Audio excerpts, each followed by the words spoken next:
Hello my friend, if you want your acoustic guitar recording to sound big, wide and lush, then you're in the right place. I want to share with you today a very effective reverb mix trick that's going to do just that. Let's dive straight in. Okay, so here's our acoustic guitar. It's recorded in stereo. I've got one mic that was pointing towards the neck, where the neck meets the body. And I had another mic which was pointing towards the bridge. And they're panned hard left and right. So the neck is panned to the left, bridge is panned to the right. Here's what they sound like.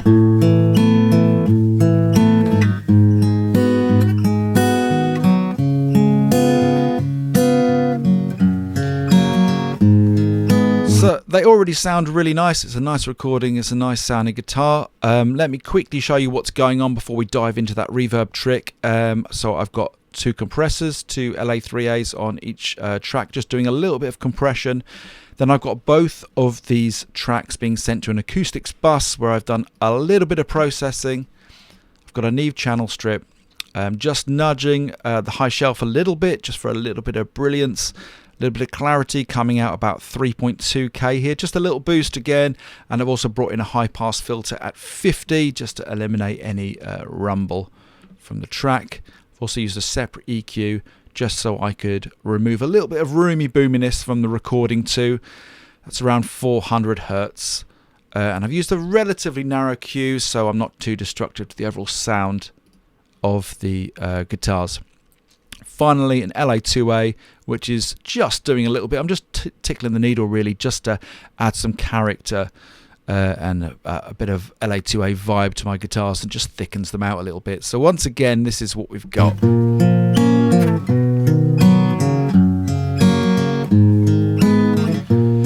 Now, I want these guitars to sound big and super wide and super lush, so we're going to bring in some reverb. First of all, I've created another bus. I've called it Reverb, and I'm sending my acoustics bus straight to that reverb bus. On that reverb, I've added a plate reverb. You can add any reverb you like. This is Little Plate from Sound Toys, and it's around 2 seconds. And I brought in an EQ afterwards. I've just used a low pass to, again, remove any low-end stuff that's coming through on the reverb, and also taking out a fair amount as well around that roomy, boomy kind of frequency, just to clean the reverb up a little bit. This is what that sounds like.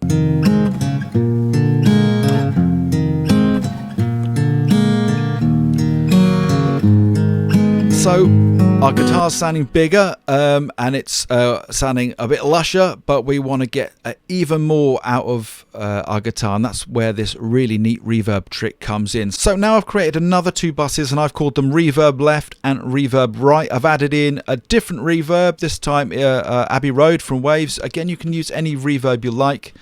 I've added a bit of pre-delay this time so the reverb doesn't kick in straight away. There's a little bit of delay before that reverb comes in. And I've added a very similar EQ curve to as I added on the first reverb bus. So now what I've done is sent the neck microphone that's panned hard left to the hard right reverb, to reverb right. So you can see the send up here. So we're panned hard left and I'm sending to the reverb right. Now let me show you what that sounds like. So first of all, let's bring in the reverb right bus.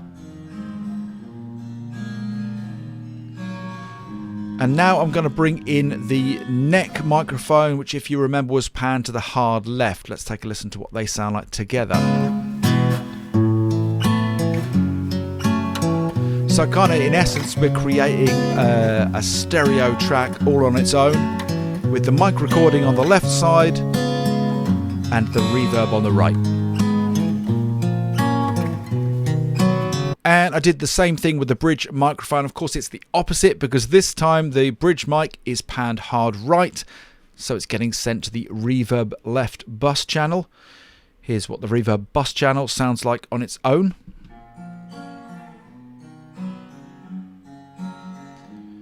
And now let's bring in the hard right panned bridge microphone. And again, we're creating that reverb on the left this time and microphone on the right stereo effect.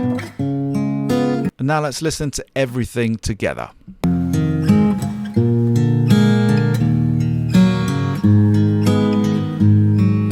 Nice. Really big, lush reverb sounds. Let me just take those reverbs out.